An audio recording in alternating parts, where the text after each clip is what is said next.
Dito! Takbo! Dito! Dito! Saglit! Ayos! Tingin mo na sundan tayo? Siguro na sigurado. Yun! Jackpot na naman tayo! Oh, puta na, parang hindi ka masaya. Tingnan mo oh. Ang laki ng kita natin. Jackpot na jackpot tayo. Tapos ganyan yung itsura mo. Nakonsensya na ako sa ginagawa natin eh. Hindi na ako pinapatulog sa gabi. Hanggang kailangan ba tayo ganito? Konsensya? Ngayon ka pa makukonsensya? Ina, tara, sumama ka sa akin. Paghatian natin to. Yang konsensya sa utak mo mawawala. Tara. Konsensya ang puta.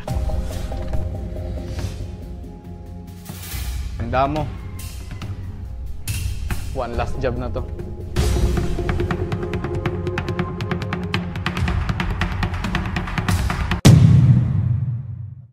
Ako si Tone. Tama yung nakita nyo kanina. Yan ang trabaho namin. Siyempre, tambay lang kami. At walang matinong trabaho. Kaya ito lang talagang naiisip namin gawin. Ito ang easy money. Kailangan ko kasi makapag-ipon para sa aking pag-aaral. Ayoko na kasing danasin ang magutom.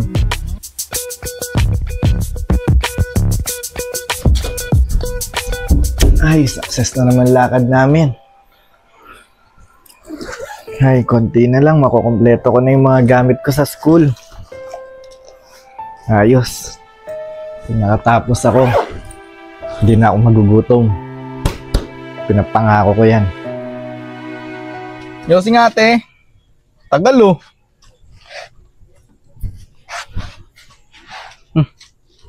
Parang si Tune ito ah. Ayos, ang laki talaga ng kita namin. Tune nga. Malaki-laki to. Ne! Uy, boy! Tara na dito, may sasabihin ako. Oh, party mo. Uy, salamat. Boy, Ayos to. tandaan mo, mamayang alas 8, kung gusto mong sumama at kumita ng malaki, meron tayong dadalihin. Tingin ko bagong salpak to sa lugar natin at mukhang big time. Kung gusto mong sumama, mamayang alas 8, magkita tayo dito. Ano naman eh. Sabi ko naman sa'yo, one last job ko na to. Pero sige, huling-huli na to. Pangako sa'yo, hindi na ako sasama ulit. Alas 8, kita tayo ito bukas. Sige. Mga kabataan nga naman ngayon, masyado mo pupusok. Hindi nila alam ang ginagawa nila.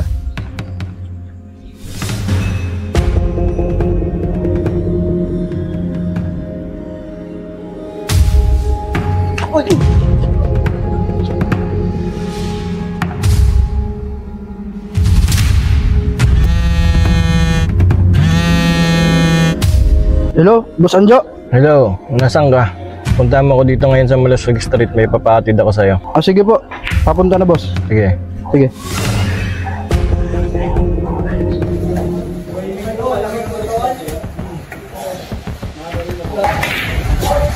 Talo na naman.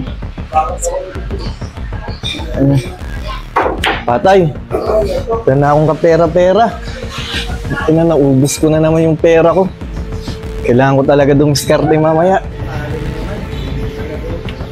Oh, sama ako dyan ha. Lima ako dyan. Uy, sakto boy. Uy, ne. Diyan ka pala. Buti nandiyan ka. Pero importante akong sasabihin. Yung plano natin mamayang alas 8 ah. Doon tingin ko kikita tayo ng malaki. Gini, pero sana, huli na to. Masyado na kasi akong kinakabahan palagi pag ginagawa natin bagay na to. Hindi na ako komportable. Ano ka ba? Parang ano mang bago ng bago dito?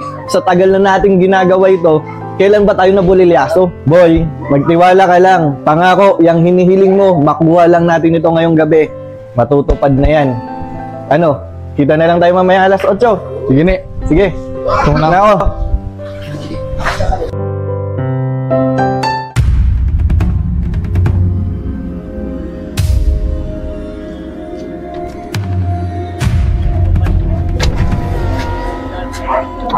Abot mo to sa pinsan ko kay Janjan.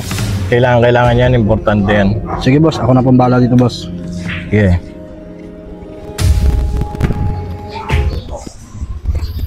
Malaki-laking halaga ito ah. Para saan kayo ito gagamitin ng pinsan ni Boss Anjo? Diyan kaya sa loob?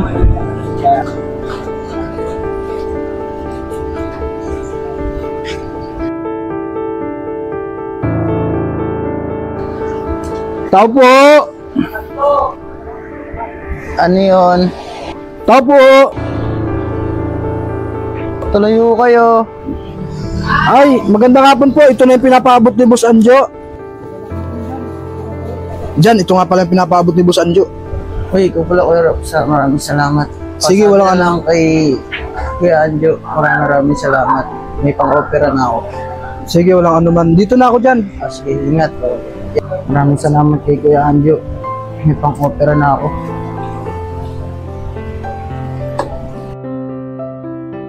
Boy, ito yung bahay na tinutukoy ko. Ang gagawin mo, papasok ako, mag-lookout ka lang dito ha. Lookout lang ako dito lang ako. Oo, tara.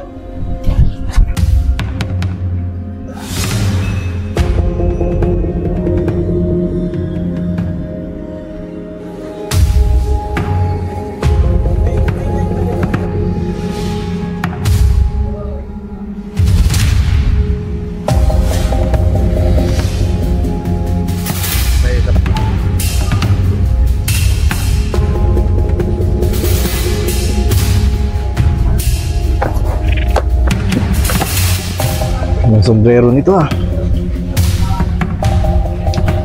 Sakto.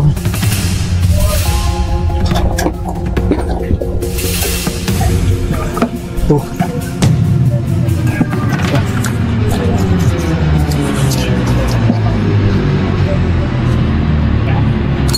Alit. Sino ka? Magnanakaw! Magnanakaw! Boy, tara, takbo. Ito sinasabi ko eh. Tulong! Magnanakaw, tulong!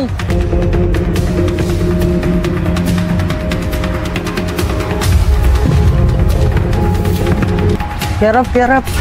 Kerap. May nakita ka ba tumakbo dito? Bakit anong nangyari? Tinangigasin nila yung cellphone at perang pampa-opera ko eh. Sinasabi ko na nga ba? Masama ang kutob sa dalawang yun. Tangina talaga. Tangina. Problema itong malaki. Manakaw pa yung perang pampa-opera dyan. Kamusta kaya ang lagay ni dyan? Papuntahan nga muna.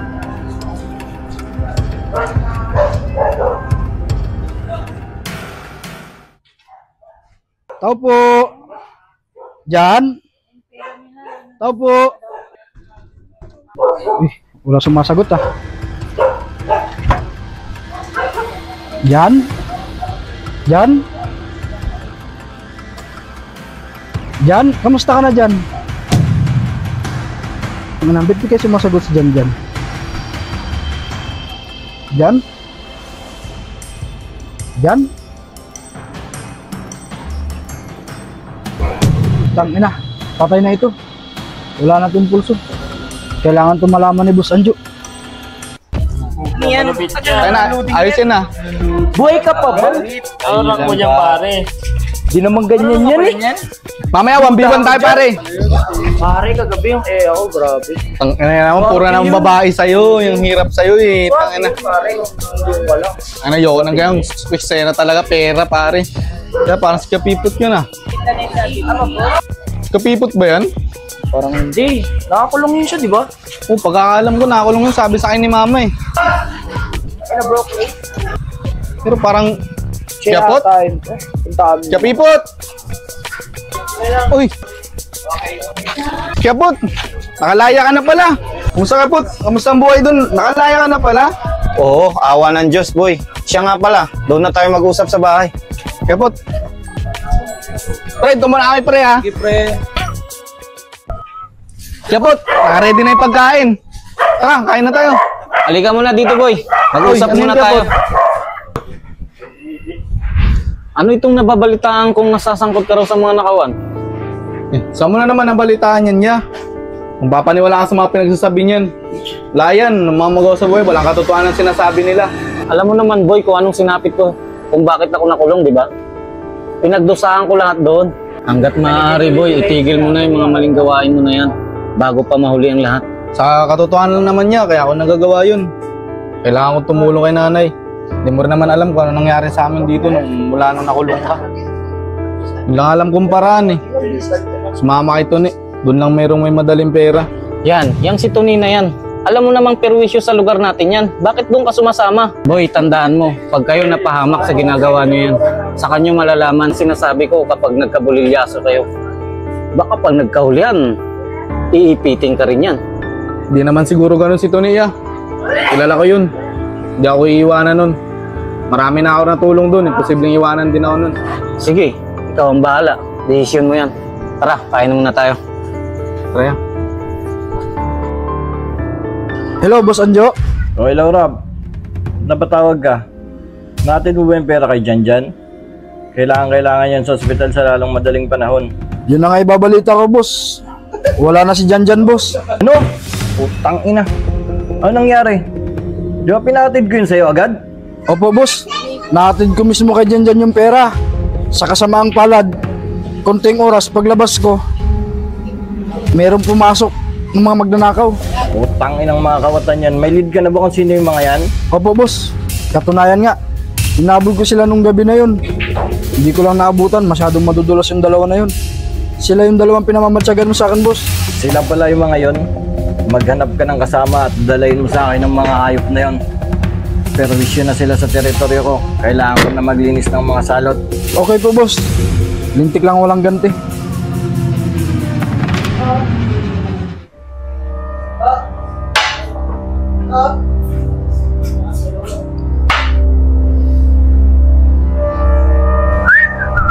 Nakakagutom naman.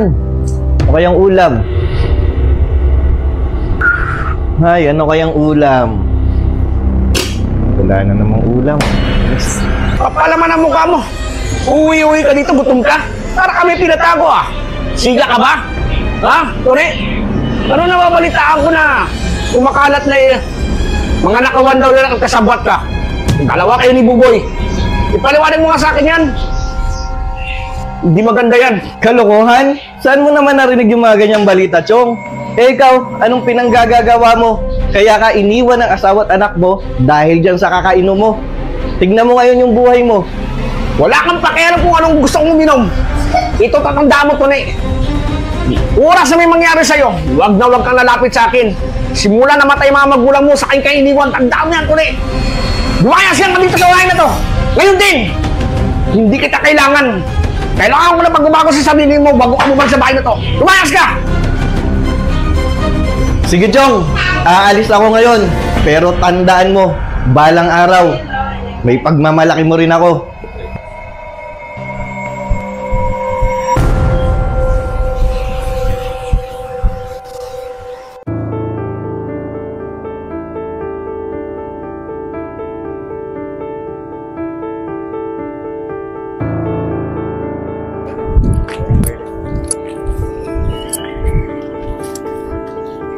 Hello, pare. Magkita na lang tayo sa kanto ng Malasugi.